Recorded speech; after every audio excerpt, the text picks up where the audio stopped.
What is up, ladies and gentlemen? Welcome back to Courtside Soundoff. I'm not surprised, motherfuckers. I'm Josh Evanoff.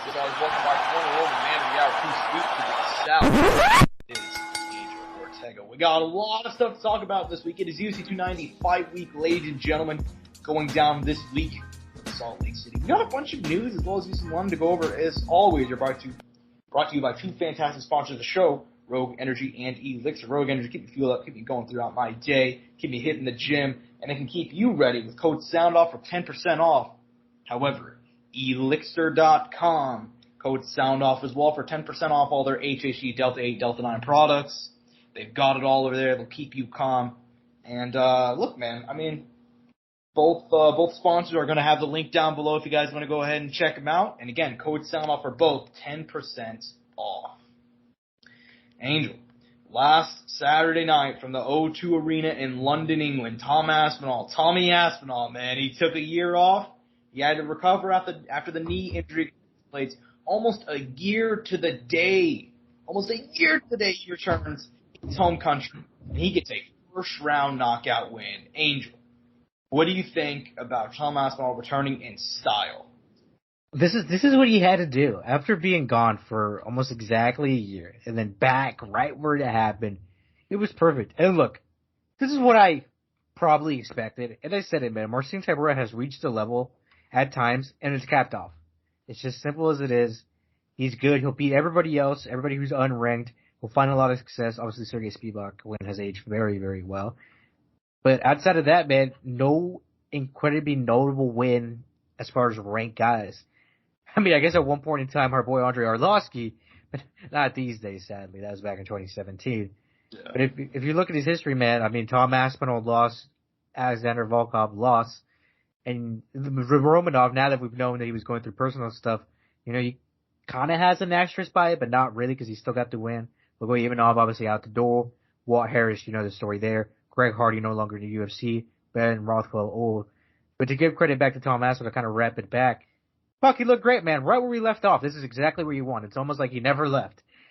He's put himself in a position once again to be in those contender title conversations.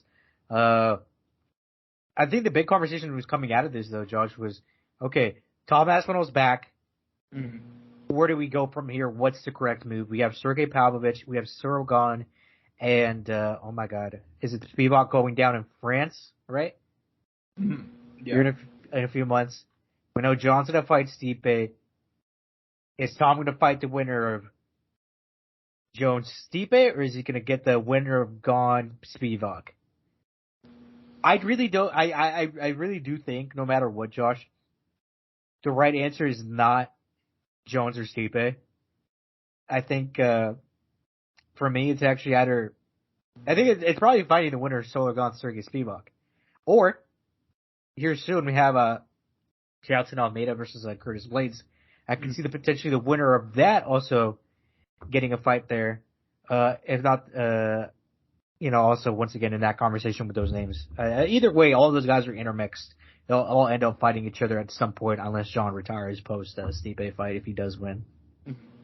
Yeah, I mean, I think there's a couple of different options here. Obviously, like you mentioned, he called for the winner of Cyril Gane, Sergey Spivak, which is the smart move. If I were him, that is certainly what I would personally do in that position. Obviously, he's already beaten Sergey Spivak. He knocked him out in the first round back in September 2021. And then obviously for Cyril Gane, I mean, that's kind of a perfect matchup for anybody who has any sort of ground game in the heavyweight division. Yeah, man, I think that's kind of the ideal one I would like to see. I don't think they should have. Oh my God, you mentioned Jailton Almeida and Curtis Blades. I don't think they should have the winner of that fight, Tom Aspinall. I just think the Cyril Gane, Sergey Spivak winner makes a lot more sense, especially just because you don't want Aspinall to get his revenge against Curtis Blades.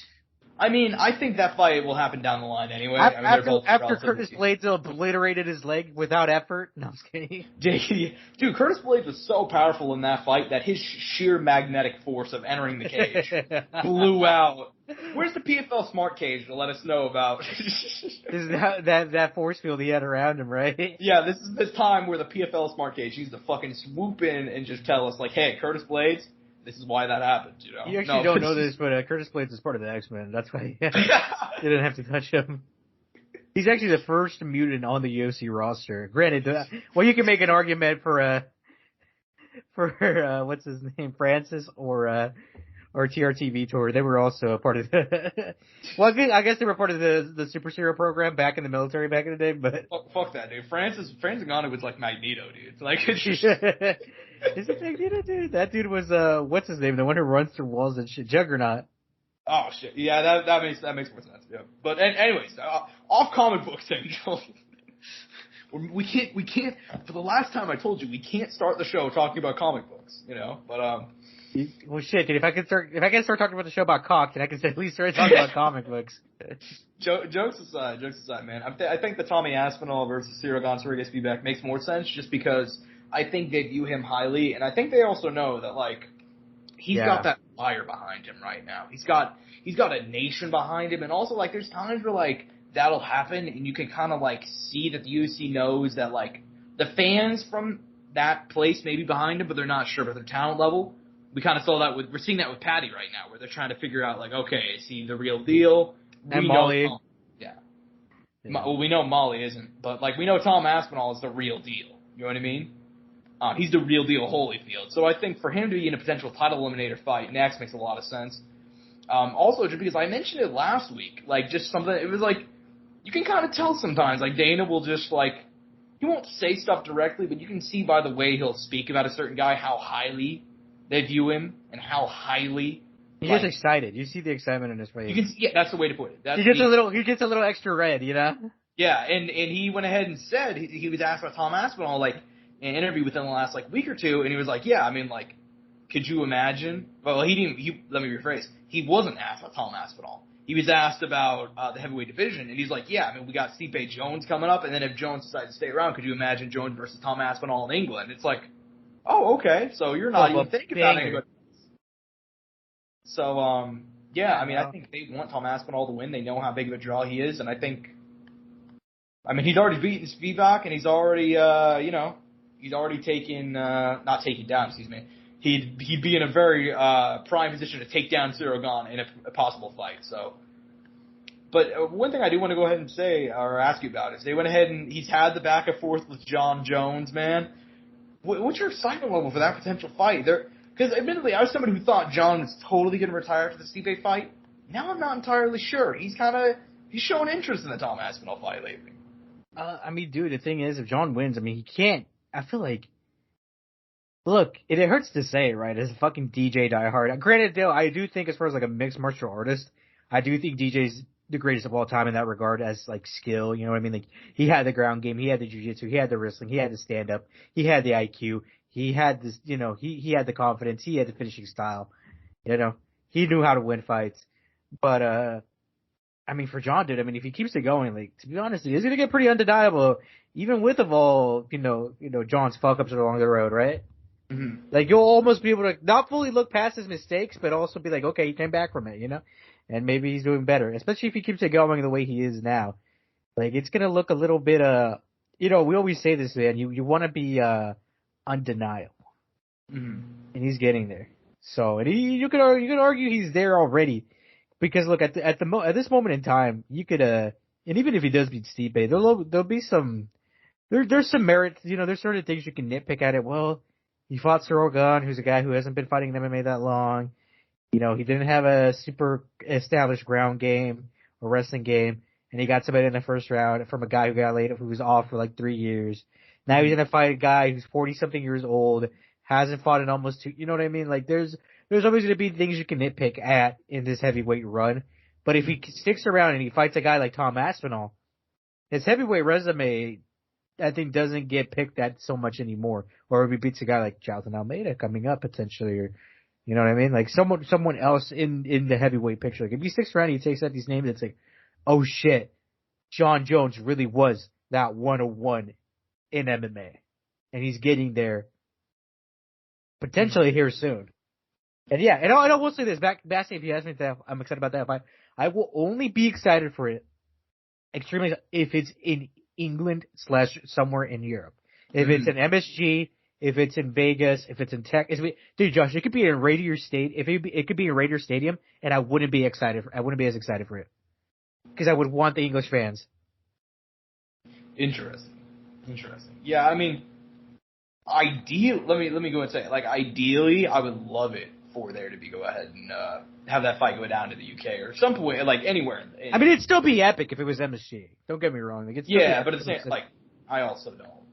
I mean, I think the UFC. I like the UFC travel in general. I've complained enough on this show about my thoughts about the Apex and the UFC just kind of like not go. Like, for example, like they're not going to Mexico this year, even though they had 3 Mexican champions. But they're like, no, it's okay. Like, we're gonna go ahead and we're just gonna put an event on Mexican Independence Day at like 5 o'clock or whatever the fuck. Like, like no, you just couldn't go there. You know, oh, that just makes up for it. With 2 Mexican fighters and then Argentina, Colombia, and yeah.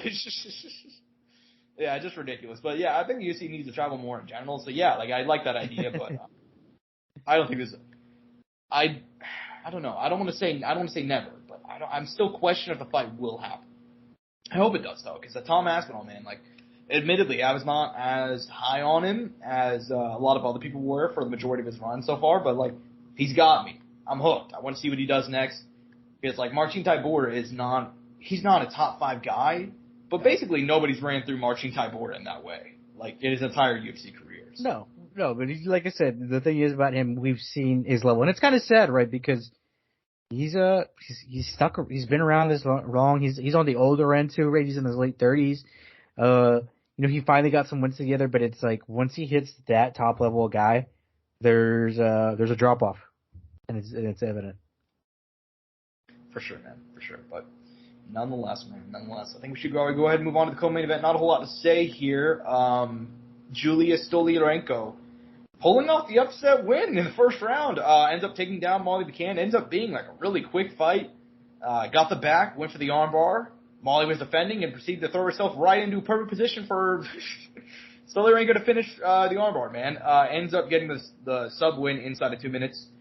Very big upset. I know that Stoliarenko was like 1-3 going into this one. And, maybe even 1-4. It was like a 2 to 3-1 underdog. She was 1-5 in the UFC. Yeah, very big upset. I did not see. I'm a big Stoliarenko fan ever since that one fight, which she's a dog. Yeah, she is a dog. I mean, but damn, dude. I mean, what do you think about this upset loss here? I mean, sad for Molly, man. She really was riding that hype really strongly, and she had 2 sick, almost. Like, the idea of recreating those finishes twice back-to-back again, I don't even know if that's fucking possible. Like, that was a very sick moment in someone's career that I don't know if it will be replicated again in that exact fashion, especially where it was happening with the kind of attention and hype. I mean, it was the perfect things that were going on for her, right? Her career really did take off after that. And in these last two, it's been tough, especially because, look, the Aaron Blanchfield one, right, forgivable at this point in time, right? This one makes you turn your head a bit. Especially because I think all 3 or 4 for UFC losses that are like finishes were all submissions.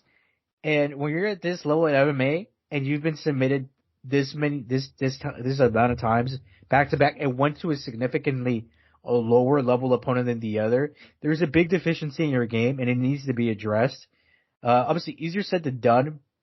And look, she hadn't been submitted before the Aaron Blanchfield one since like 2018, and that was the Jalen Robertson. We know Jalen Robertson's game is the ground. Mm-hmm. But yeah, I mean, this is a tough one. She said she's going to go down a weight class. She came out on Instagram, I believe, or Twitter, one of the two, and she addressed that she will be going down to 115, no longer at 125. She said these girls are a little too big for her, a little too long or whatever. Which, I mean, look, I thought she looked pretty good at this weight class. I thought she carried very good power, as we've seen. And I don't know if 115 is that much better of an option.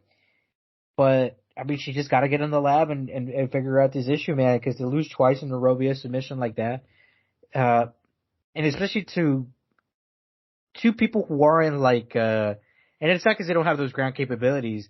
I mean, Aaron Blanchfield, yes, but Julia Steranko, I mean, it's not like these two gals come from, like, a heavy ADCC background and no gi grappling. She's not losing to Mackenzie Dern, someone like that or that high, who else, like a Tatiana Suarez, someone, and granted that she's wrestling, but she can also get the finish on the back like that. You know, that's the other thing. You know, you would hope she would find more contests, and once again, it was in the first round too, I believe. Yeah, no, I mean, for her, I hope she's able to figure out, because she's a fun person to have around. She's a great personality. They put her in this spot to succeed, and she didn't, and she fell short, and, I mean, she's definitely kicking herself for it, and then she's upset. She even came out with that, and I think she kind of essentially apologized to you, saying, she's like, you guys set me up for success, and that's for success, but put me in the co-main event, hoping for a really good fight, and I gave that. Yeah, I mean, admittedly, I saw a lot of people kicking Molly McCann has become like, I don't know if you see it on Twitter, but people fucking hate her for some reason, man. I saw a lot of people really, like, I kind of get the Patty hate because, you know, like, he's admittedly been very, like, kind of, like, upfront about his hate towards the media. He's said a lot of controversial things. Molly McCann's always been, like, super sweet. So I saw a lot of people were celebrating her loss on Twitter, and I was just like, come on, man. Like, dude, MMA people are fucking villains, dude. MMA fans are fucking villains, and they're idiots too, dude. A lot of them, a fair, sizable, you know, portion can be, yeah, definitely. But in regards to the loss, man, I mean, I was pretty surprised, you know, like, even as somebody who, like, knew Julie Stoliarenko, like, going into this fight, like, I thought she could absolutely win the fight on the mat. I just thought, like, man, like, she's been bludgeoned, basically, since going to the UFC. I thought that the weight cut would probably, I mean, I was legitimately worried. Like, I was legitimately worried for her life, you know what I mean? Like, because she's missed weight and, like, passed out, like, badly trying to cut to, like, 140, 135. I don't know how she made the weight to get down to 125, but she looked great. She got the win. Molly McCann announced afterward that she's probably going to go down to the straw weight, which is interesting. Very interesting decision. I feel like it's more of a talent thing than a size thing, but, you know, I do think that Molly still has more to offer, and I do think that she could still put on some fun fights. Not everybody has to be a champion in the UFC. Like, it just is what it is. She's a very, very entertaining fighter. I think, like, if you're talking, like, women's fighters, like, Molly McCann's gonna go out there and put on a banger each time. So, yeah, I think she still has a place in the UFC. It sucks that it went down like this, but it is what it is.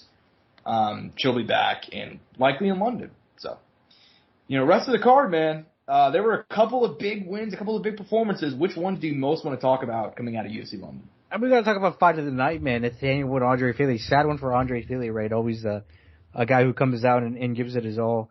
Falls a little short here. I think this one was a highly contested one on Twitter too, as far as who they thought won. I thought Nathaniel won, and I thought Nathaniel Wood won. What were your thoughts, Josh? Who do you think won? I don't know if you kept a scorecard or anything. I didn't, but it's just on the night of what I thought. I didn't really keep a scorecard, and I didn't really keep like a scorecard like on the night of. I mean, I thought Nathaniel Wood got it done. I thought it was a close fight, you know. Yeah, it was highly contested. Yeah, I wasn't like mad about the decision. Like if they would have gave it to Fili, I would have been like, yeah, you know. There you go. Yeah, I would have been like, you know. But like at the same time, like I don't have too many strong feelings about it. Admittedly, dude, the fight I most want to talk about actually coming out of this card, beyond the main event, beyond the co-main event, is the middleweight debut of Paul motherfucking Craig. The guy who fucked my parlay. For real? Yep. I had picked like 7 fights straight correct.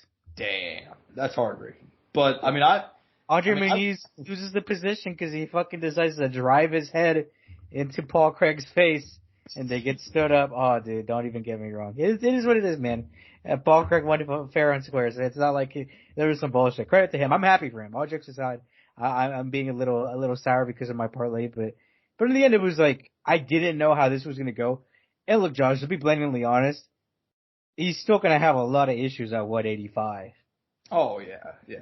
I don't think this 185 move is like that much, you know, like it's not going to be much different than 205.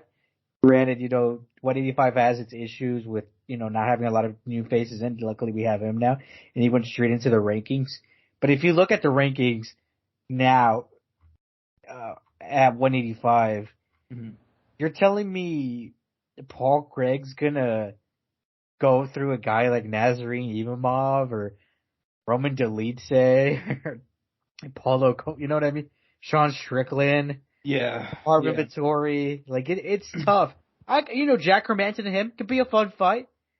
Maybe Derek Brunson could turn into a fun fight, but I just don't know going forward. And granted, he's a guy who's trucked along and has had some good wins. I saw some weird stat out there that Paul Craig has more wins than the former last few UFC heavyweight champs, like the top guys in that division. Some crazy Twitter stat like that. I don't know if you saw that out there, where he has the most wins over ranked 205ers at this time out of any of the light heavyweights.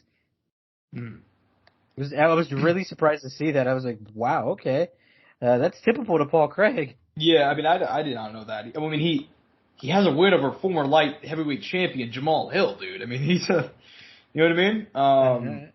He's had some big wins at 205. Like, in regards to his middleweight move, like, I'm still actually in the same place that I was last week. Like, he pulled off the win here, and I actually didn't expect him to. I was actually very impressed with this win. But I still think, like you mentioned, moving up the middleweight ladder, I don't see him beating Rob Whittaker. I don't see him beating Sean Strickland. I don't see him beating Marvin Vettori. Well, it's not even just that. To make it even simpler, he's not beating Israel Adesanya. Oh, yeah, but I don't think anybody, Yeah, I didn't have any delusion. No, but you know what I mean? Like, if you see a guy move to a weight class, and he's a higher ranked guy, he's moving to that weight class with hopes to become a champion. He fought a ranked guy. Thing is, you know what I mean? To put it bluntly, is he beating the champ? You know what I mean? Yeah, no, he's probably not. But one thing I do want to say, and the reason why, go ahead. I was saying, I mean, at the end of the day, he's a fun guy, and he can make fights extremely competitive and really fun. Yeah, and here's the thing is, he set out, and the reason why I wanted to talk about this fight so much is because afterwards he went out there and he called out Bo Nickel. He said nobody wants to fight him, and I want a legacy. I want a legacy of putting on fun fights and being willing to fight anybody. I'm not here for money. I'm not here for fame. Fuck yeah, I'll fight Bo Nickel. Angel, is that the fight to book? Because admittedly, I'm always somebody who thought they should slow roll him, but yeah, I mean, look, just because he said it, I think the UFC could do it.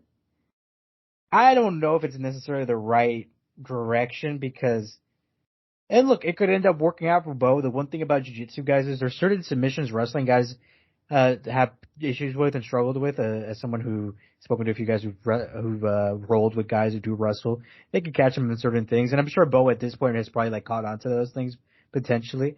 And Bo has hands too, as we've seen now. We know he has the power. So, yeah. I mean, look, it could end up working out very well with him. He'll go straight into the rankings, but my only issue with that is it's like there's no more unranked fights after that. I don't want to see, like, if Bo's gonna go into the rankings, there is no more unranked fighters for him at that point. He would end up being, let's see, I don't know, for some reason the UFC hasn't updated their ranking shit. I had it pulled up here a second ago. Let me pull it up real quick. But I believe Andre Muniz was ranked somewhere around 13 or 14. 14. If you insert, let's say hypothetically, Paul Craig, Bo Nickel fight, boom, there's one for Bo. Bo is now number 14, right at the very bottom. Dude, all those fights are fucking hard. Mm-hmm. And look, he could possibly win them. We'll find out if Bo is that guy.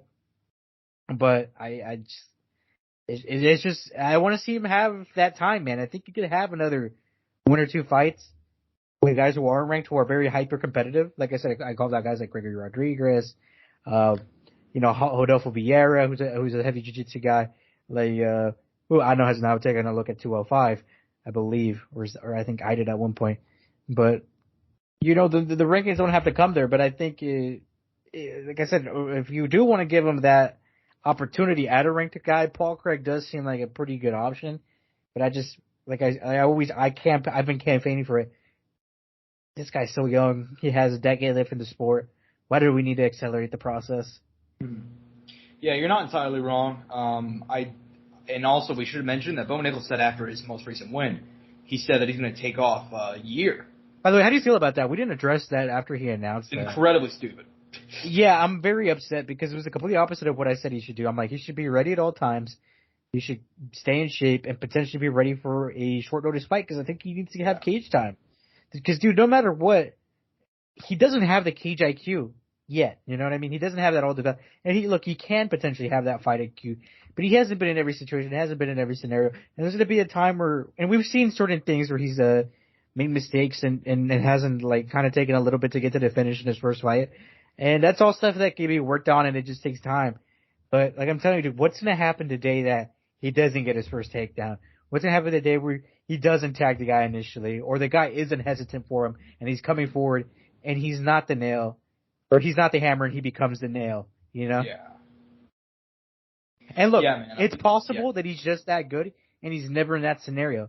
But we're not even there at that point yet. We haven't even continuously seen that at a higher level, you know? So it's not like we could even make that comforting thing, you know, where we could with like a guy, you know, like a guy Habib who's like a guy with Habib who's undefeated and had all this success, and we could show you something like, yeah, he never got to that point, you know, because and it took a while and he earned it, you know. Mm-hmm. Yeah, I mean, I think Bo Nickel, like, taking off time, like, look, he's a grown ass man, he's gonna do what he's gonna want to do, but like, and I'm not worried about his development. It's more just about the hype and kind of keeping the attention, and you know, like Bo Nickel, by the time he comes back, he'll be 28 years old. Like, you know, like I want to see him get the ball rolling, man, because I really want. He does have the utmost potential. I mean, but we haven't really seen him do much of anything. So it's just like, and he's gone 5-0 from last June to now. So he's gotten 5 fights, but 5 minutes of cage time. So it's just he's fought one round. I just want to see him do more. And I think him, you know, saying like, yeah, I don't care that I'm going to lose the hype. I'm not going to come back for like, another year. It's just like, I wonder why though. Like why? You know, he could be dealing with a silent injury too, which is another thing that he might not want to not put out there. It might be some sort of knee thing, or maybe he wants to get stem cells done. Who knows what it could be. I think that's another thing we're not necessarily thinking about here, but it is kind of odd that at this point in time, he finally made it. He's taking these fights. He has the contract. He's got the hype. He's building it up. His social media is blowing up. He has all this attention. He has a massive support group around him. And it just I'm not saying he's not stepping away from it, but to take these next months off when especially he could fight by December, if he wants, he's going to have all this time from now. And he could fight in December. And we're away from that. That's quite a while from now. Yeah, I did see. He did say that a potential December return is on the table, but not likely. Yeah. So, especially for like December pay-per-view, because Bo Nickel only fights pay-per-views now. I mean, Bo Nickel is big time Bo. Big time Bo. All you got to do is Bo leave. Like he's the real deal. But it's just him sticking around, man. I really want to see him get back in there. I think him taking off the time is just, I don't get it. I just don't get it. But he did come out and say, though, he said that he only sees himself taking like 3 to 4 more fights for fighting for the title. He said maybe a top 15 guy, a top 10 guy, a top 5 guy, and then maybe just the title. That's what he thinks. I mean, that's not impossible. That's not impossible. With that being the case, that's why I kind of thought like Paul Craig makes sense, because he's ranked like what? Exactly 15? 14. He'll be 14 once it gets updated. Yeah. So, that's, there you go. But anyways, man, rest of the card, there were a couple of other big wins. I mean, Daniel Marcos upsetting David Grant by split decision. I was very surprised by that one. Faris Zayan picking up a win with Jai Herbert. Jai Herbert, I feel like he's just, I don't know if he's coming or he's going, man. I feel like anytime I start to, like, oh man, he's actually coming on, because he had the really intense fight with Ilya. He came back and picked up 2 wins after that, and then he suffered this one. Damn shame. But I mean, as far as the rest of the card goes, which fights you must want to highlight before we go and move on to UFC 291? Oh man, Joel Alvarez versus Marco Casey, man, another finish for Phenomenal. Once again, though, he does not defend a single takedown and has not defended a single one in his UFC tenure, but he does have a strong submission game, and he's able to get a dart stroke win over Marco Casey. Granted that there was a headbutt involved. Very sad to see. Mick Parkin, man, who trains with Tom Aspinall, I believe, or has trained with Tom Aspinall, making his official UFC debut, won a contract in the Contender Series last year. Look, another heavyweight in the picture, man, an Englishman, 27 years young, a long time. long career ahead of him. Very excited to see what his future looks like. Makhmudmuradov, who, for him, sadly, man, ended up catching a loss to Jerome Mershot and Cal Barrera back-to-back. Obviously, Cal looking great at this point. He looked good against Brian Barberena. Brian Barberena making a move to 185. I guess he's wanting to not cut as much weight. Maybe he wanted a nice little change. It looks several durable out there. He was coming forward non-stop as Brian Barberena. Look, I'll put it this: Brian Barberena looked like Brian Barberena on that night. Nothing changed there. Also, Kaylen Ferreira catching a big win. I highlighted this guy last week, Josh, and I'm very happy because he had a stellar performance. Obviously, there was an injury involved. Once again, there was something that kind of affected the fight, but Chris Duncan, man, he looked very good. This kid has I'm not going to say yet, but there's guys you always want to keep an eye on, and I just don't know why. But I'm saying this right now. Keep an eye on Chris Duncan. Mm-hmm. I'm not 100% sure yet, but there's a little something here, and I'm interested. He seems like he's headed the right direction. Bruna Brazil getting one over Shauna Bain in a highlighter last week. She was one of the signings that's kind of gained some attraction to Twitter. She ended up falling short, but look, she's young. I see her potential. I think she's like 23, 22, somewhere around here. I really liked what I saw at the end of oh no, never mind. She's 29. I thought she was much younger, but still look. And woman, that's like another 10 years in career, man. So regardless for her, I think there's a lot of hope there still. I think she showed a lot of good stuff at the end of the round. I just wish that would have happened earlier in the fight. She has a lot of room to grow. And finally, one guy who had a tough first out in the UFC, man, Rafael Falau at flyweight. He made his debut against Muhammad Makayev, ended up getting a minute late in the third. He had a banging last round with Muhammad Makayev. He was the one who got him in, I believe, a leg lock. He was able to get a big win opening up the card. Submission RM triangle. So it was nice to see him bounce back. And in England again. Mm-hmm. Yeah, man. I mean, this is a solid card. Like, it was not admittedly, not as many finishes as I would like, but a lot of these fights were not bad. And there were a couple of big performances. One last thing I do want to go ahead and ask you. It's like a really minor thing. Did you see the entirety of Makhmudmuradov versus Brian Barberena? Yeah. Bro straight up went Mark Coleman in the second or third round.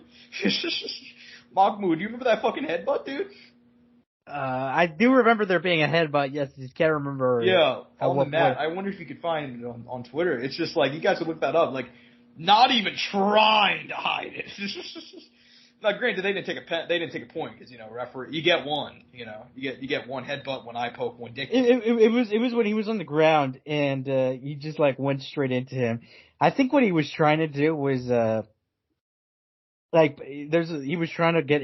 I think probably what he wanted to do, and I don't know for a fact, just get put his head into him, and the way you're supposed to do it is you slide onto the chest and you go up, But this dude just dug straight into him full headbutt. You're not wrong. Yeah, it was pretty wild. But yeah, I thought it was kind of like a funny thing I wanted to bring up. But yeah, it's a solid fight night card. It was not the best thing, it's not the worst thing. I'd probably give it a solid, I don't know, 6 out of 10, 6.5. It was all right. Yeah, I'd say that's where it falls. They didn't have any crazy wars. No, I mean there were some finishes, but there wasn't a lot of names. I mean, it got you through the week, man. It's kind of sad to hear, right? But it gave us our daily dose of fights. You know what I mean? Our weekly dose of fights. It got us through. Yeah, but it's not going to be as good as UFC 291 going down this Saturday night from the Delta Center in Salt Lake City, Utah.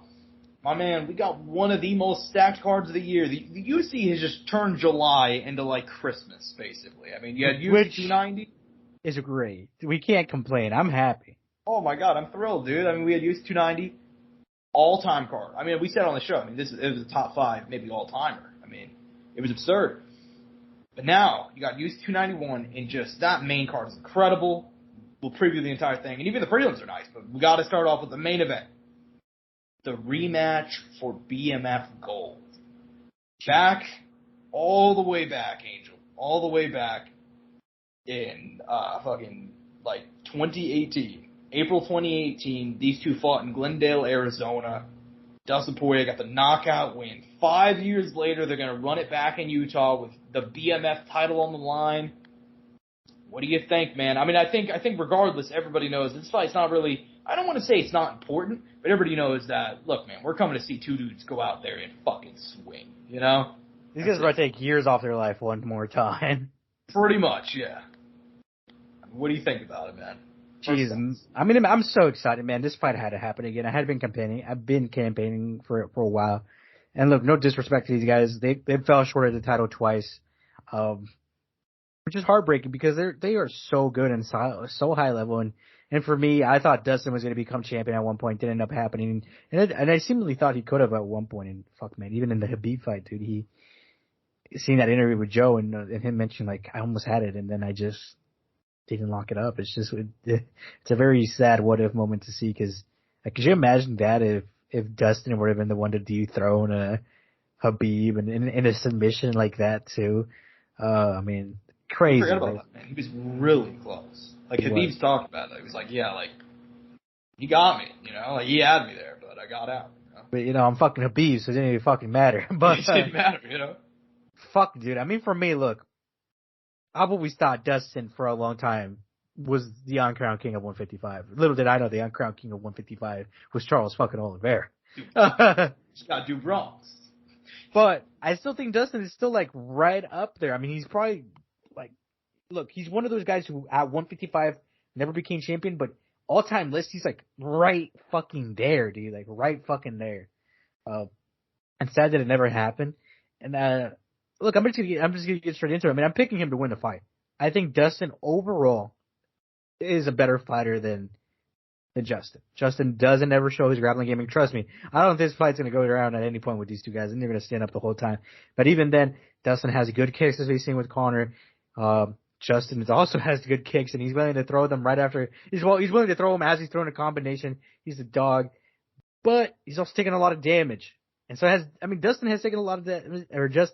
Dustin, it's so fucking hard. D and J, Josh. Why the fuck did they put two guys with a letter difference in their name together? Yeah, right. I don't know. But, I mean, Dustin's been in his own, you know, fair share of wars, but I don't feel like it's to the level of what Justin Gaethje's been through at times, too. And not necessarily against certain opponents, too, that you wouldn't expect necessarily.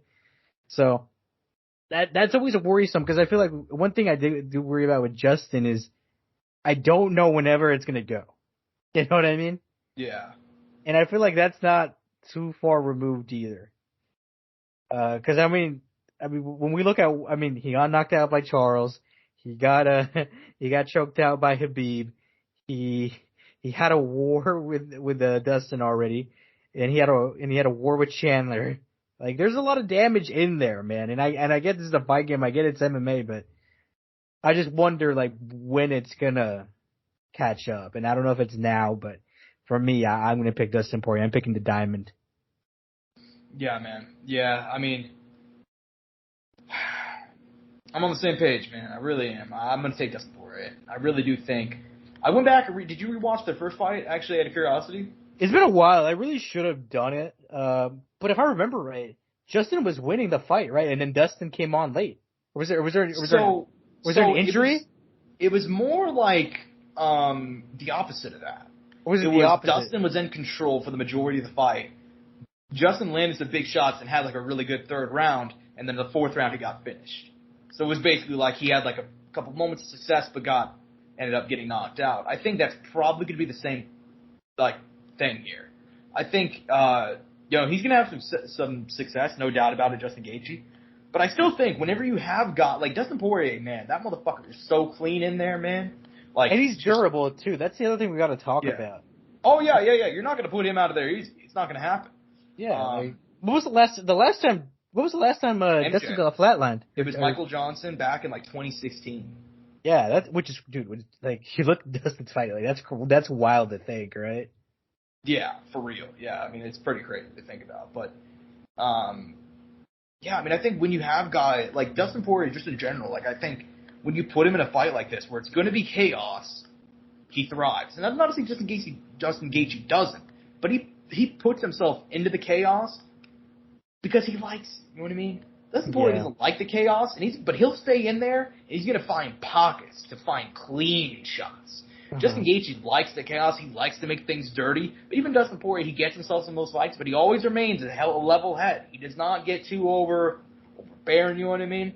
He always remains clean. He finds he finds ways to get big shots in there. And I think he's going to do the same here. I think he's going to get another big win. I think it'll probably be a finish just by virtue of the fact that I don't think.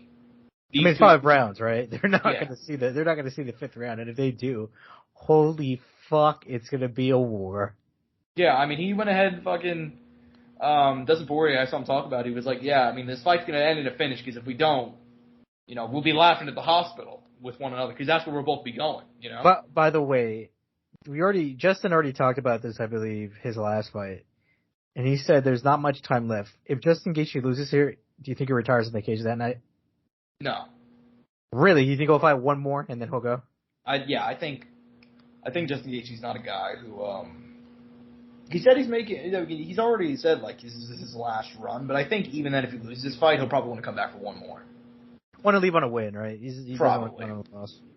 And also, there's other big fights and other big paydays for him. Like, even if he loses this fight and you're like, oh, maybe this is the end of Justin Gaethje as a contender. Michael Chandler, Justin Gaethje 2, and MSG. Yeah, I mean, unironically, dude, fuck yeah. I mean, they could do that. They could do a Conor fight if he ever ends up coming back. I mean, there's tons of things Justin Gaethje could experiment at 170. It's all about what he wants to do, honestly. But I mean, like, look, the fact that he's already mentioned he's almost out the door is the only reason I'm even mentioning this. Because if he's saying it, it means it's not that far away. Yeah.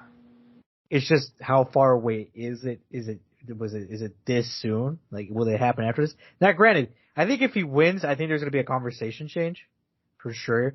Because, dude, guys are hungry. You know what I mean?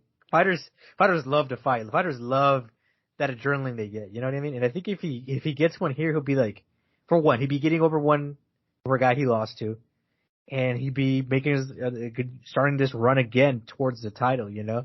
So I think that would be a little bit fuel. Maybe that stick him around. But I think there's a loss here.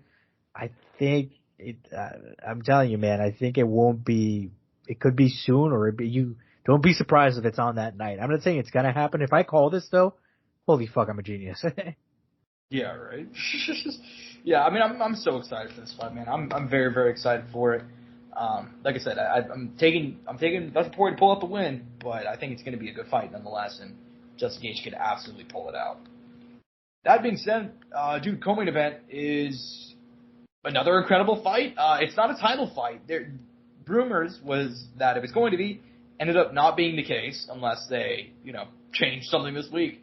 But nonetheless, Jan Blachowicz welcoming former UFC middleweight champion Alex Bahia to light heavyweight. Look, man, obviously Alex coming off the knockout loss to Izzy back in April, just 3 months later coming back. Very interesting decision, moving up against Jan Blachowicz, obviously last seen in December, fighting to a draw against Magomed Ankalaev with the UFC's light heavyweight title on the line. Interesting fight here, man. I mean, we talked about this a little bit in the green room where we pretty much said, like, hey, this is going to go ahead and this one's not going to be close. One of these two guys, this is going to be just somebody's going to get washed in either direction. You know what I mean? Mm-hmm. Look, I mean, to the extent I feel like I said that, I think more specifically what I said was, I think goes show is if Jan has aged at all, or how far he's aged, because he is in his 40s. That's something we got to recognize now. And he's not it's at 205, which isn't that far from heavyweight. And he's managed to stick around and find a lot of success, and also we've seen Glover at older ages find success, granted different styles as well. And for Alex Bahia, for me, we'll also see how, if he does lose, how far are these deficiencies in MMA, So, man, for me, I mean, look, we'll get a lot. Well, I think this could show us a lot about Alex Bahia. We can learn a lot here. You're not wrong. We're not that far removed from that KO loss. But for some reason, that doesn't really worry me since the weight cut won't be big anymore and he'll be fighting in a weight class where he's comfortable at. And like I told you, man, if he was dropping motherfuckers like that at 185, how the fuck is he going to look at 205?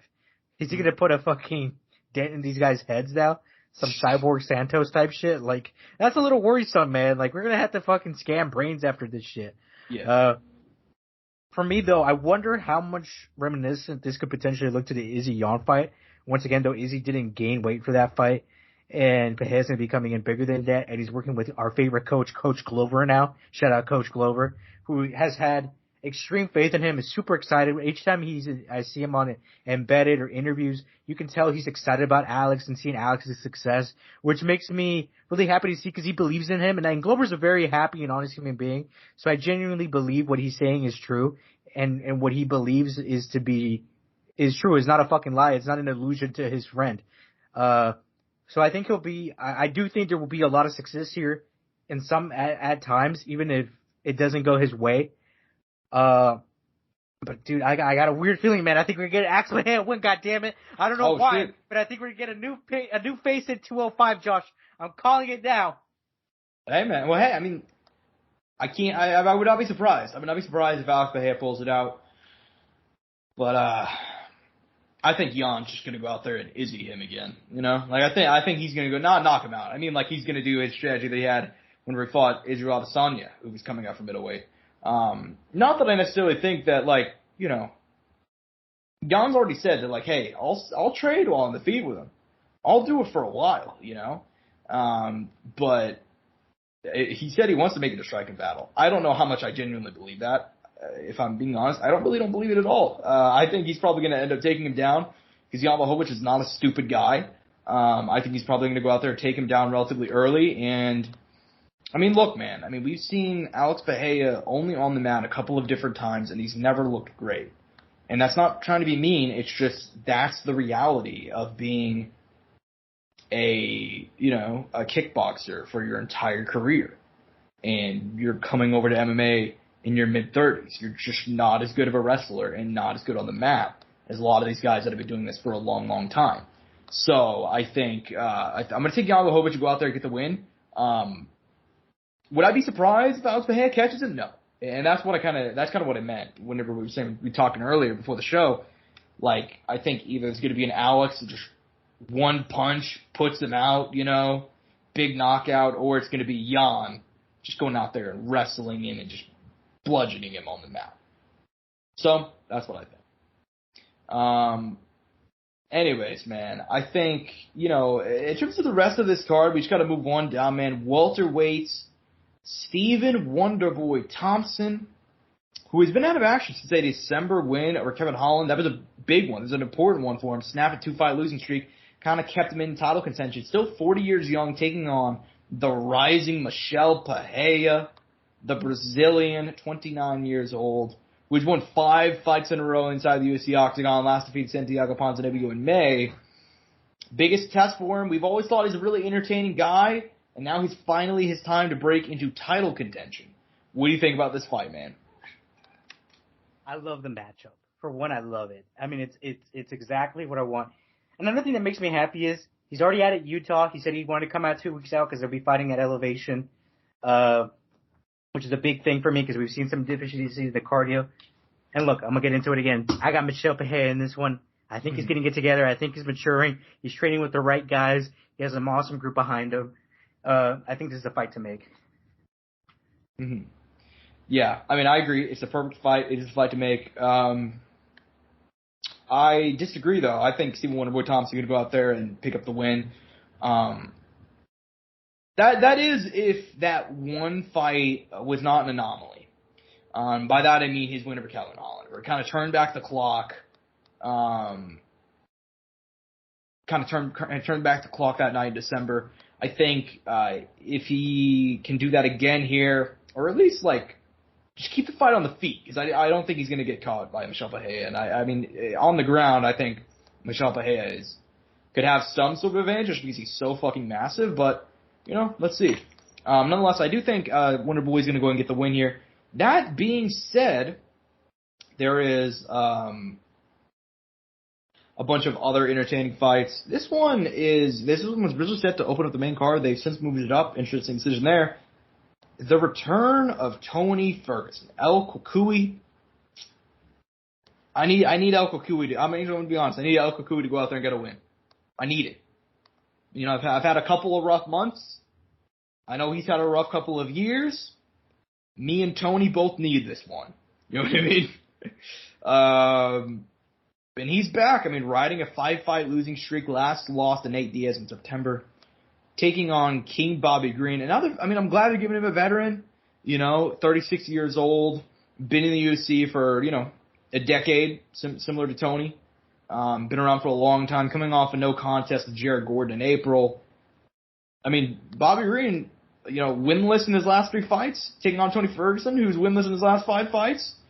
Interesting, man. I'm definitely interested to see if Tony can pull it back, because obviously Bobby Green's a pretty big favorite, understandable going into this fight. But what do you think about it, man? Obviously, Tony Ferguson finally back. We'll see what happens then. What do you think? I was really happy when they announced this matchup, because I'm like, okay, this is the kind of step back I want right now. Even though I thought Diaz was was going to be that step back, Josh. Yeah. Granted, though, I think Nate had a really good night. So, credit to him. I guess what a way to go out right before getting his big payday in boxing. For Bobby Green, though, fuck, dude. I think this fight is still, like, as far as the betting odds, were kind of, I don't think they're accurate, dude. Like, because Tony still looked very good in that Nate fight, even though he ended up getting submitted and ended up looking bad. But I think people forget everything that happened before the end of the finish. And I think if he's able to recreate some of that again against Bobby Green, we could potentially see a Tony Ferguson win here and kind of get a little bit of glory back in Tony's name. This one's up in the air a little bit because there's some uncertainty there with Tony. And Bobby Green has had his own ups and downs as well. And Bobby Green wants some fucking money apparently, because he doesn't have any money, even though he's showing up to press conferences with all these diamonds and chains that are outselling and watches. But it's all good, man. I know you need money. It's all good. You can't pawn any of that or get any rid of it. It's not easy to get rid of. I completely understand. I have the same issue as well. But for me, man, I got Tony Ferguson. I still think he has something left in the tank. I think he could still offer something to these divisions at 155 or 170, and there's still matchups. I don't think he's fully gone. Mm-hmm. Yeah, man. I mean, I think I've really debated going back and forth on this one. I'm gonna very hesitantly take Tony Ferguson.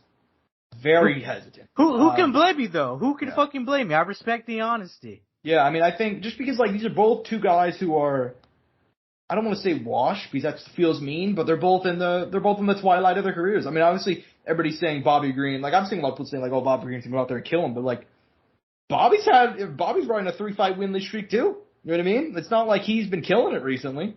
So yeah, man. I mean, I think Tony Ferguson. I think maybe he can bring it back for one night. I think this is a step down in competition, and I also think that like he kind of admitted since then that like that fight against Nate, where I thought he looked really, really bad. He's pretty much said like, yeah, I kind of took it easy. Like it was an exhibition. That's how I treated it. Mm-hmm. And they both weren't really active or doing much, so it kind of makes the most sense. But nonetheless, I mean, even if that was Tony at full speed, I mean, I'll pick him for one last one. I mean, who knows? This could be his last fight. One last run. Well, I hope El Kakui can go off on a win, no matter what. I hope he can at least look competitive. That's what I want. But nonetheless, man, opening up the main card, welterweight fight between Michael Chiesa and Kevin Holland. Kevin Holland, who we mentioned earlier, coming off that loss to Stephen Wonderboy Thompson in December. Michael Chiesa, we have not seen in a fat minute, man, since a loss to Sean Brady back in November 2021. That was a decision loss. That was a close fight. That was only his second loss at welterweight. What do you think about this fight, man? I mean, obviously, Chiesa was coming on strong before he kind of suffered two upset losses. What do you think about this fight? Man, he looked so good at 170, but I also knew some of those. I kind of expected that to happen against those guys, and I thought the Sean Brady one was to be highly contested. Sean Brady did look really fucking good in that one. Fuck, man, it's so sad to see that he's back. That it took so long for him to come back. He's got a good matchup with Kevin Holland. I think he'll get it over Kevin Holland, though. If he's able to get it to the ground, I feel very comfortable. On the stand-up game, though, I know we'll have trouble. Yeah, pretty much.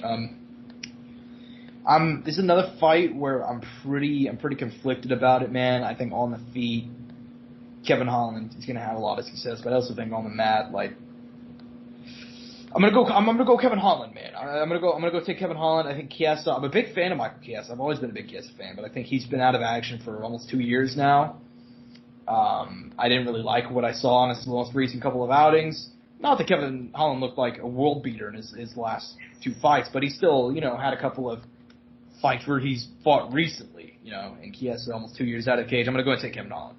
All right, and moving on to the prelims, man, admittedly, it's not as not as stacked as the UFC 290 card that I brought up earlier, but still a couple of really big fights on here, man. Which ones are you most looking forward to? I mean, there's still like a few talents I'm interested in. Obviously, Trevin Giles, Gabriel Bonfim, the big one for me. Obviously, Ismail Bonfim falling short last time out. But Gabriel Bonfim, undefeated, 14-0, the brother of Ismail, 25 years young at welterweight, will be making his second fight in the UFC. Another pay-per-view, by the way. So clearly, they had high hopes for both these guys and are very interested in their futures for them. Trevin Giles, though, not an easy out. And you know, Josh, undefeated in my heart, never losing, the true heavyweight champion in my heart. Derek Lewis, always have to highlight the Black Beast, taking on Marcos Rogerio de Lima, Rogerio de Lima, I gotta give some credit, man. He's managed to rack up a few wins here and there, almost built up a little win streak, fell short to Blagoy Ivanov, but before that, Ben Rothel, Maurice Green, and his last two, Waldo Cortez, Acosta, and Andre Arlovski. So, taking out some pretty good bets. Obviously, Derek, recently has looked bad, has lost his last three. His last one was in 2021 against Chris Dawkins, who is now fighting at 205. Well, I don't even know if Chris Dawkins in the UFC. Is Chris Dawkins still on the UFC roster? No, he's been released, I believe. Or is that Kyle Dawkins? I think you're talking about Kyle Dawkins. I think Kyle Dawkins got released, Josh. Yeah, you're right. Not Chris. Kyle did. Okay. But, I mean, let's see if Derek can get back one here against Marcos Rogerio de Lima. If not, 0-4 in his last 4 is going to look pretty rough. Another guy for me here, Josh, Roman Kopylov. My interest peaked in this young man last year on the France card when he fought Alessio Teixeira. He got a sick finish early in the third. His UFC career didn't have the best start. He lost his first two, made his debut in 2019. Carl Roberson, Albert Dariev. Nothing to be too shamed about there, but nothing, you know, obviously they're not the highest ranked guys. They're not highly ranked guys either. Managed to get it together in his last two, both finishes as well. Curious if he's able to get it done here again. Mm-hmm. Yeah, man. I mean, like you highlighted a couple of good fights there. Like you mentioned, Derek Lewis really helping Black Beast get a win, man. I mean, 3 losses in a row. I mean, he's a legend. I don't think they would cut him if he lost, but like, you can't really say for sure. I mean, if he loses, especially in like devastating fashion, that'd be like 4 stoppages. You know what I mean? In a row. So we'll see what happens there. I'm pulling for him, man. But you mentioned a couple of different people. Miranda Maverick, I gotta highlight her coming in here on short notice. Coming off a upset loss to Jasmine Jasdovicius, although granted Jasmine's been kind of putting in some work recently, so it should have been an upset. But Miranda Maverick coming in on short notice, taking on Priscilla Cachoeira, the zombie girl. Interested to see if Priscilla Cachoeira, who, I mean, you remember her story, man. I mean, she was brought in here as like a can for Valentina Shevchenko, lost multiple fights in a row. She's won 4 of her last 5. Interested to see if she can keep her momentum going against the young prospect. Overall, man, what would you rate UFC 291 out of curiosity? I think it's like a solid 9 out of 10, dude. I think that main card is so fucking solid. As far as like just specifically the pay-per-view or the whole card as a whole? Let's just go pay-per-view. Oh, I mean, yeah. I mean, probably a 9. It's up there for sure. Maybe 8.5. I know that might surprise some people. 8.5. But it's just because I feel like a perfect card is like double title fight, great ranked opponents below it too. Mm-hmm. Yeah, man. I mean, it's a solid night of fights. I'm so excited for it. That being said, I mean, it's about time we go on to the news, man. We've got a fair bit of it. The first one, admittedly, like, I didn't see this shit coming at all, man. Friend of the show, Mike Jackson, we've interviewed a couple of times. We've interviewed him, like, before, like, I want to say, like, not all of his fights, but, like, I interviewed him before the Punk fight, and then we interviewed him before Dean Barry. We may have to interview him before he fights UFC fucking, former middleweight champion, Pat Miletich. These two this is, like, the weirdest, like, so, Angel, do you know why these two are fighting? No, why is he fighting 55-year-old Pat Miletich? So, basically, Pat Miletich used to be Mike Jackson's coach. He was in his corner for the Punk fight. And then eventually they've They've grown apart because they have very differing political views, which I will not get into. That's weird how they were like really good as coach and fighter, and they had like, and look, you don't have to agree with everything with people you get along with or work with, right? Yeah. But especially like a fighter-coach relationship, I'm really surprised. Yeah. Pretty surprising. I mean, ultimately, like, they basically, I mean, Pat Miletich, this made me remember that he stormed the Capitol. Oh yeah, you told me this. Yeah, I'm surprised he's not like in jail right now. Because like, By the way, Josh, we can't say this comment on air because it'll get us in trouble. But I just went on Tapology, and this is the first comment I read on Tapology about this fight. Just give me your reaction to the audience.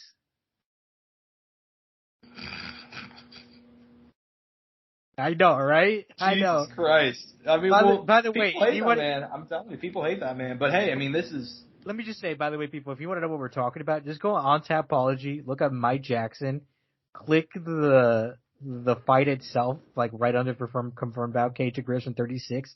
There's a comment section on Tapology. It's the first comment if you want to know what we're talking about. I don't want to say it on air because I don't want to get us in trouble. But if you guys want to read it, there you go. Or we might insert it in a TikTok right here. Mm-hmm. Hey, it's text. It can't get us that much in trouble, right? Well, I mean, I think that, I mean, this fight is the battle for the soul of the nation, Angel. I mean, right? These guys are fighting for American soil, aren't they? They really are. They're fighting for something, you know. Like, I mean, I don't know what. No, admittedly, I don't know what really to say about it. I mean, it is. I'll watch it, and this fight's going down. And what do you think a 55-year-old man can do against a 38-year-old man? Yeah, and they both know how to fight. Did you, by chance, have you seen Pat Miletich's most recent fight? Wait, Pat Miletich just fought recently? Pat Miletich fought in a kickboxing match in 2020 and lost. Did it go bad? So here's the kicker. Do you know who Michael Nunn is? Is it a boxer? Have you ever heard the name? Boxer, right? Yes, former boxer, former 2-division champion. He got arrested for buying a gram of cocaine.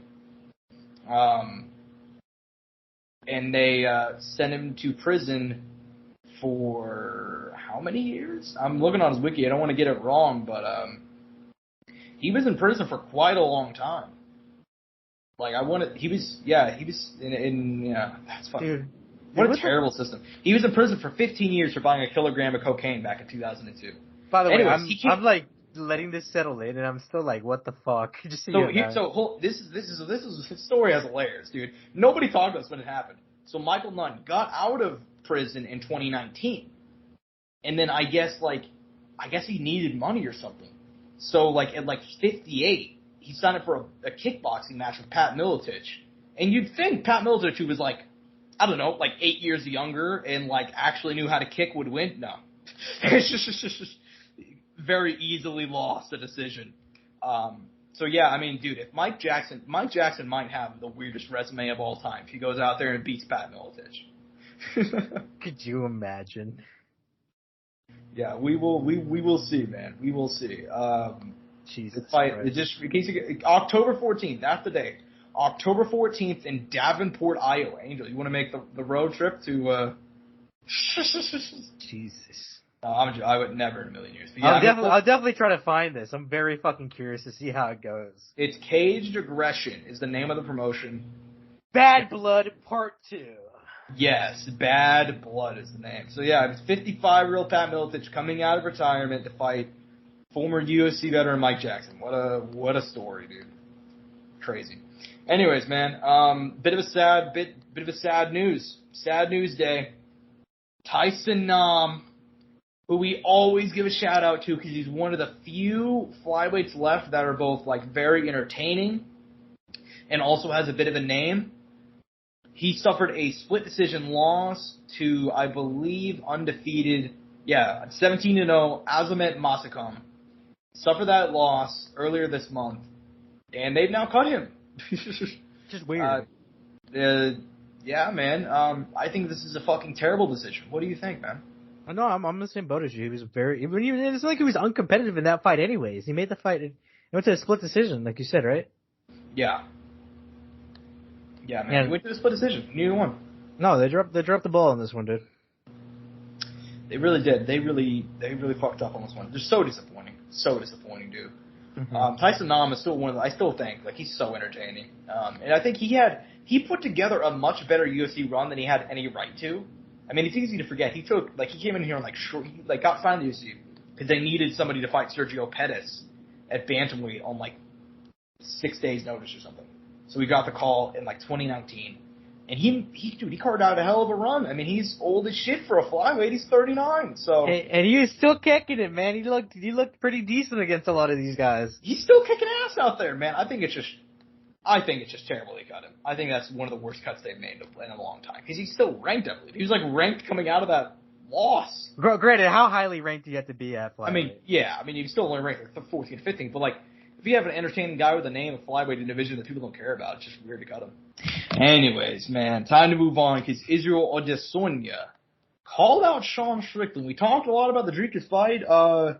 He said, quote, Dickless Dupussy is not showing up for UFC 293, so Strickland, you're in. Let's do the man dance. Do you buy that this fight, do you buy that this is real, or do you think it's actually just, is he trying to put some pressure on Tadrikis for a potential fight? I believe there may be an unconfirmed injury, is what I heard. So it isn't an unrealistic situation. Also, Tadrikis has to make a pretty fast turnaround, so it's not it's not fully unrealistic. He doesn't want to do that either. But I mean, at the time, it seemed like he was down. So I mean, I'm not sure what's going on there, but if he's injured, okay, it makes sense. And Sean's always DTF, and I mean that in fight and not fight in terms either. Yeah. So, I don't have an issue with it, man. Look, no matter what, we know the outcome of that fight, but I'm down for dude, I love the build-up. I love a shit show. You guys know this. Yeah, and, I mean, well, the good news is that either way, if he doesn't end up fighting, Strickland, he ends up fighting, Dricus, the good news is that the build-up will also be entertaining and a complete shit show, so. The good news is that no matter what fight you pick here, it's gonna be a mess.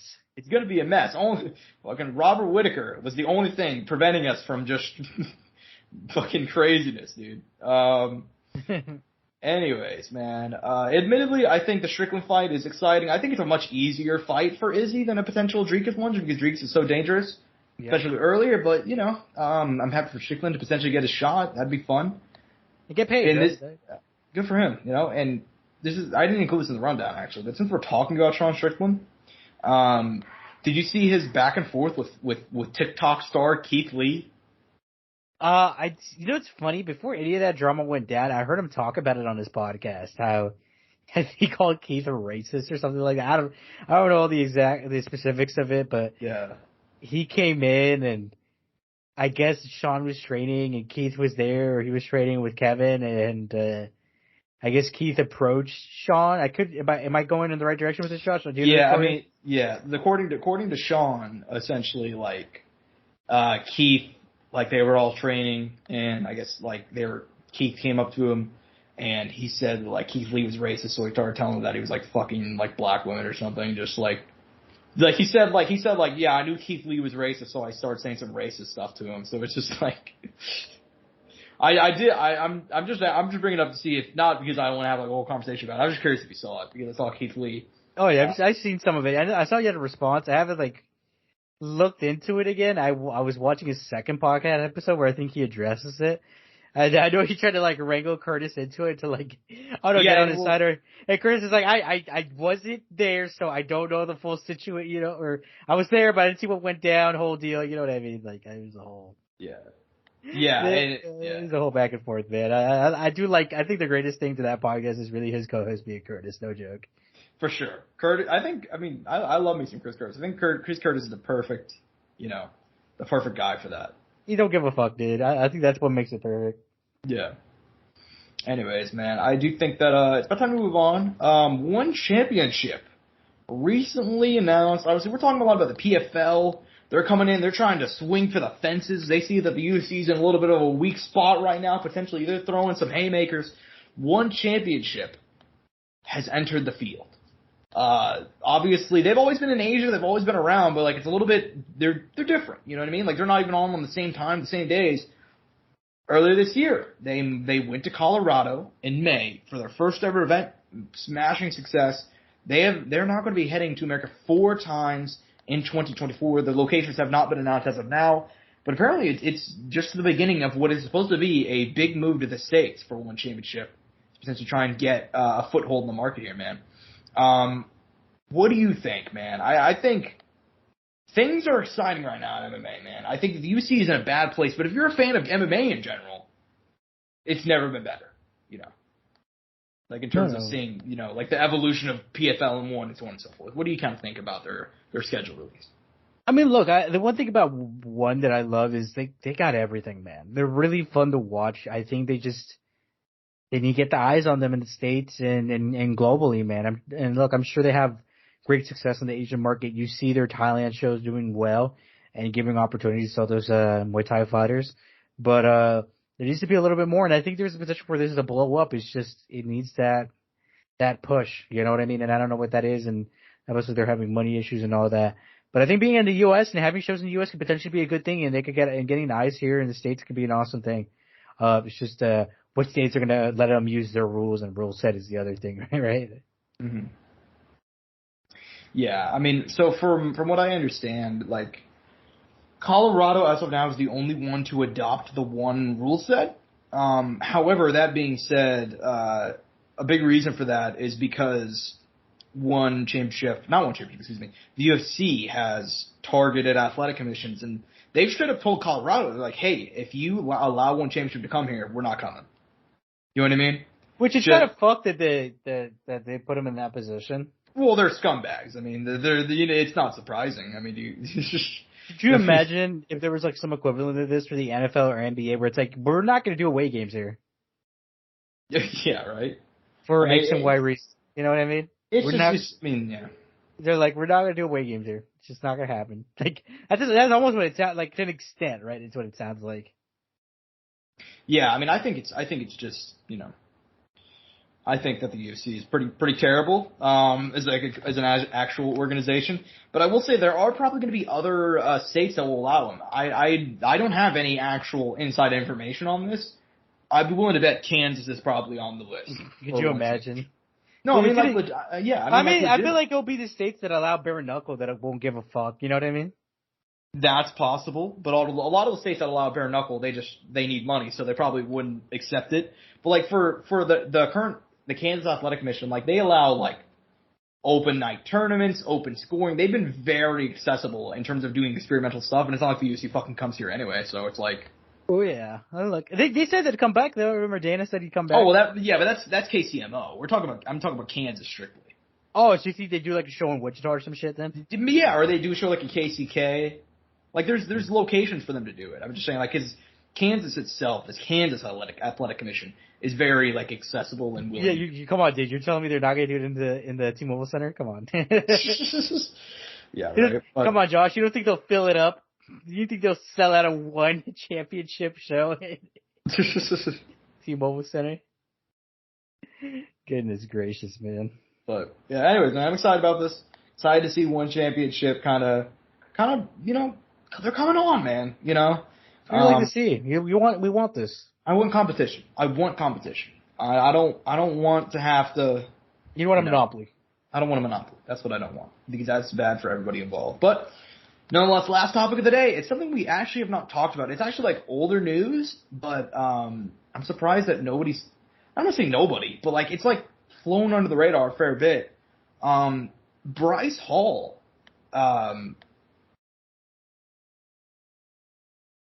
I just shocked you with what I just wrote there, right? Oh shit, you're right. We'll hold on. Two things, folks. We got a couple more things. We're gonna talk about Bryce Hall, who is gonna be fighting in bare knuckle. I was wrong. We do have two more topics. Apologies, guys. By the way, is the Bryce Hall thing this weekend, or is that coming up soon? That is August 11th in Albuquerque, New Mexico. BKFC 48. He's taking on G. Perez. Bryce Hall is the first ever influencer to step into the bare knuckle boxing ring. I gotta respect that. You gotta tip it hard. Yeah. Because I don't know if I would do that before just regular boxing gloves. Yeah, I'm very surprised, but I also got to give him props, man. I mean, I've never been a Bryce Hall guy, but I mean, shit, dude. I mean, if you're gonna go in there and fight bare knuckle, also the guy he's fighting, G Perez, I believe like 3-0 in bare knuckle. Yeah, dude. Like, what the fuck? Yeah, the Cut Man Perez. You should have fought at least like another influencer, right? Or a guy with one win or one loss, right? Nah, man, they're throwing him to the. And the guy that he's fighting is not just 3-0, but 3-0 all by knockout. So, Jesus. Bryce Hall is stepping into the fucking lion's den, and I gotta give him props, dude. I never expected an influencer to do this. Yeah, I mean, look, as far as like a street fight, bare knuckle is probably the closest thing you get, like all stand up, right? No ground. So I think there is potential if you're like a fucking dog on with your hands, dude, and I really throw, wild shit, like maybe you do something. But I mean, it's a tough out, dude. Like I said, it's typical that he's doing it, but fuck, dude, there's a very good chance he's gonna break his hands, at least one of them. There's he'll definitely get fucked up in the face. He'll definitely be cut up. He's swelled up for a while. His hands are gonna be swelled up for some time too. Like I don't know if he's ready to deal with the aftermath of fighting in bare knuckle. Yeah, I mean, that could be a very scary reality once it does settle in. Yeah. But if he gets through it and wins, holy fuck, right? And hopefully this could bring some more influences to bare knuckle, Josh. I've said this. I'd love to see more guys do bare knuckle. It's just like I completely understand why they wouldn't want to. Yeah, exactly. But I'll say it, dude. I mean, fucking just absolute props to Bryce. I gotta say it again. Never in a million years did I expect any influencer to ever do this. And it's kind of flying under the radar. I'm surprised more people aren't talking about it because it hasn't really seen like Bryce Hall's not he's not Logan Paul size, but like in terms of influencer boxing, he's kind of it's a pretty big name. So definitely having Jesus Christ, just Bryce Hall fighting BKFC, fucking crazy, dude, absolutely crazy. Nonetheless, though, we do have a couple more things to talk about this week. I was wrong, folks. There were things I almost forgot, but Angel came in clutch at the last second. Because not only do we have UFC 291 going down from Salt Lake City, we also have Bellator X Rising going down from the Saitama Super Arena in Saitama, Japan. A stacked card. It's a stacked week of fights, Josh. It's the biggest night in combat sports all year. I don't think anything will come close to it. I completely agree, dude. Just 1 week. Not 1 week, just 6 months after, like, they swept them. They're coming back this week. They might do it again. Now, one thing we should know, Angel, I'm not even sure if you saw this, it went very much under the radar. I know. Yeah, overnight they announced that AJ McKee is out of his fight with Patricky Pitbull. However, it's Patricio, correct? That is stepping up here on short notice? No, it's going to be Roberto de Souza versus Patricky Pitbull. Roberto de Souza versus Patricky Pitbull. Excuse me, not Patricio. Excuse me. Could you imagine? He fights his brother. No, I meant like he was like they were keeping the original match up and they were sliding Patricio in. That's what I meant. But yeah, like, could you imagine if they fucking brother versus brother one day in the tournament, dude? It would be like what's that movie? Warrior. Yeah, exactly. That'd be crazy. Wait, no, Angel. They did announce a fight for Patricio. So Patricky will be taking on Roberto de Souza.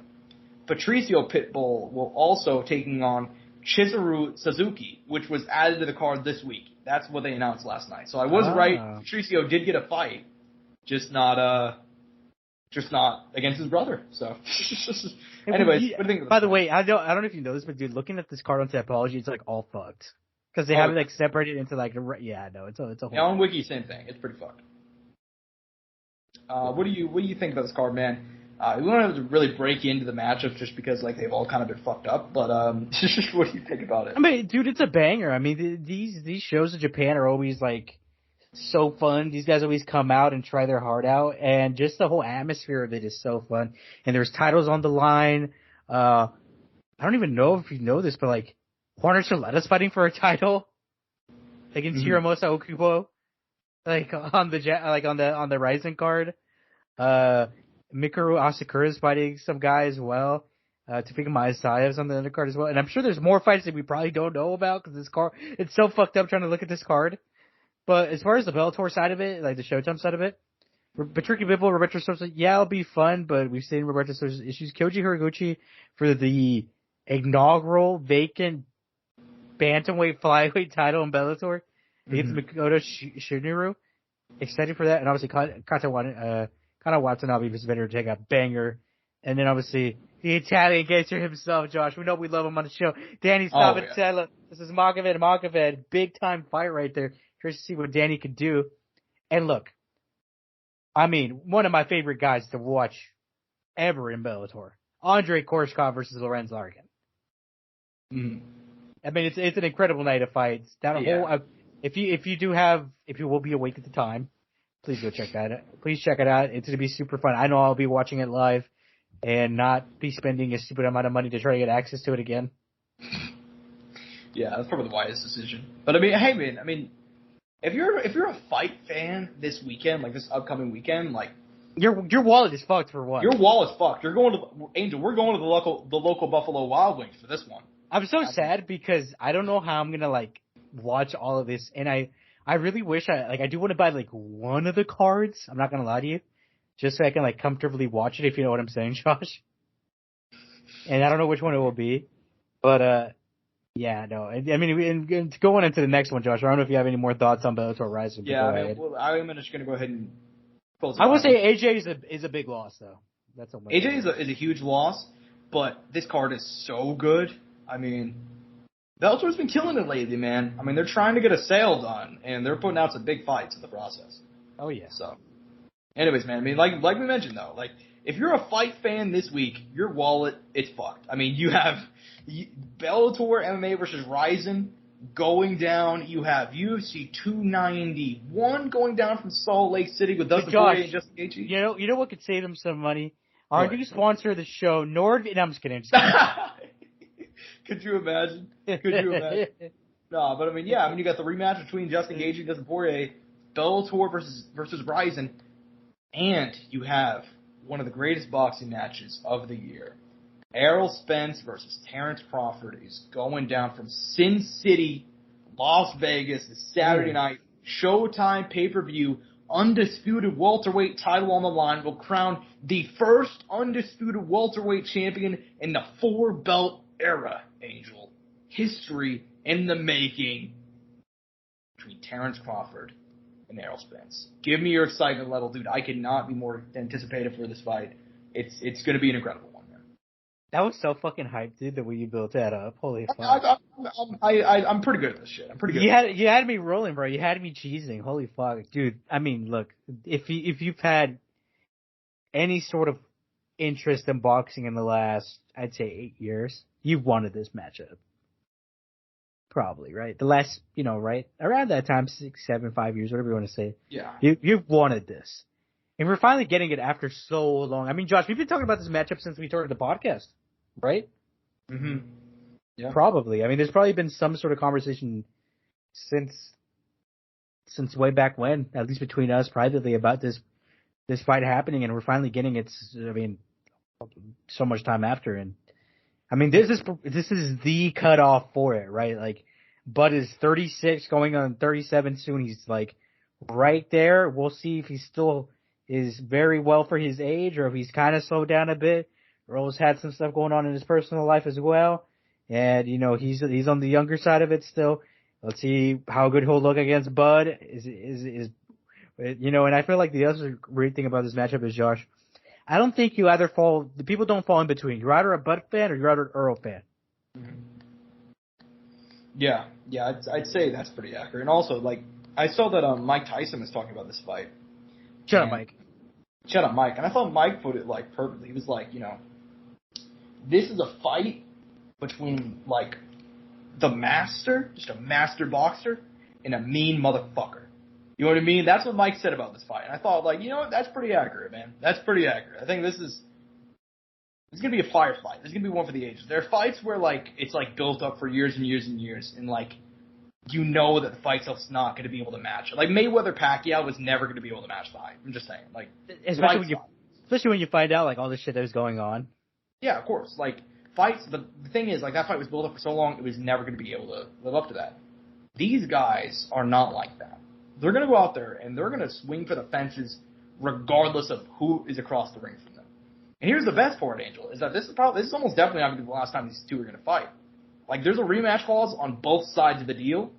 And I believe that there's also, like, clauses for a potential trilogy down the line. Like, there's a lot of stuff. A lot of reason to be excited for this matchup. But what do you think, man? It's the last topic of the day. You know, we normally don't get boxing picks. But you got to ask, as of right now, who are you leaning towards? We got the switch hitter, Bud Crawford. Yeah, man. Yeah. Omaha! Omaha! Yeah, he's the only thing to ever come out of Nebraska. Well, shit, I guess Pat Miletich, Mike Jackson's going there, so, you know. Oh, shit. Anyways, yeah, I'm on the same page. They should have got those guys on the fucking undercard for this weekend, dude. Holy shit. Could you fucking imagine? Co-main event? Right. Nonetheless, man, I'm gonna go ahead and take Bud. I think. Now, granted, I've always just been a really big Bud fan, so I'm a little bit biased. I think he has the better power. I think Errol's the cleaner guy, but I don't think it's gonna matter. I think Bud hits so hard, and he's like. By the way, Josh, it has some names. I'm sorry to cut you off right there. Yeah, no, the undercard is stacked. Go ahead. Co-main event, Isaac Cruz and Ito Donaire also on there fighting or defending, I guess. I don't know what's going on here. WBC World Bantamweight title on the line. So, yeah, I mean, there's something to look forward to there. So, I mean, there's three matchups that you want to catch there if you have some sort of interest. Mm-hmm. Yeah, man. I mean, the undercard is very, very solid. But yeah, I'm gonna go ahead and take Bud. I would not be surprised at all if Errol won. And I see a lot of people saying, like, why are so many people picking Bud?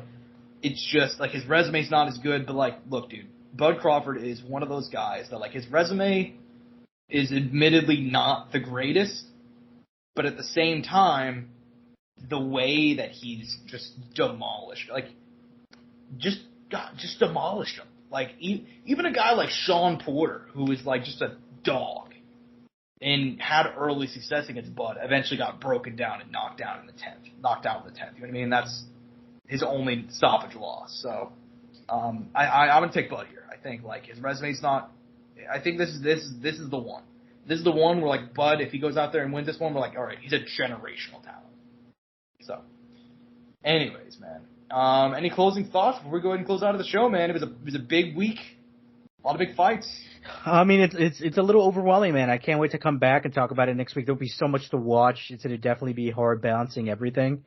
Because, I mean, that's going to be, at least for me, you know me, I work overnight, so it's going to be a nonstop night from Friday night leading into Saturday, and then into Saturday night, basically into Sunday almost, with just, staying up late and all that. And also, I don't know how the boxing card and the MMA card are going to clash. So that's obviously kind of heavy, to be really heavy on me trying to keep up with that. I don't know how you do, but I try to watch everything. It's very overwhelming. Yeah, I try to watch everything, but I will say, as somebody who's like, I do this for like my living. Like, I have to, like, try and space stuff out. Like, if I try to watch everything, if I try to keep on track for every single event and watch it live, it's just not gonna happen. Like, it's just like, I just try to follow on my phone, like, you know what I mean? Like, it's not gonna happen. This weekend though, like, this weekend probably be the first time in a while where I'm like, I'm down to watch everything that I can. You know what I mean? Like, I've been a little bit busy, but still, you know? Yeah. Nonetheless, hell of a week, man. And as far as the show goes, I hope you guys enjoyed. 1,100 subscribers on YouTube. We hit another mark, Angel. And we appreciate you guys so much for that. And I'm at Josh Evanoff on Twitter. He's at Angel Ortega _01 at Courtside Soundoff. For all things related to the show, we're available on basically every single podcast platform you can imagine. So if you guys enjoyed, peace and bud grease. Mouse click.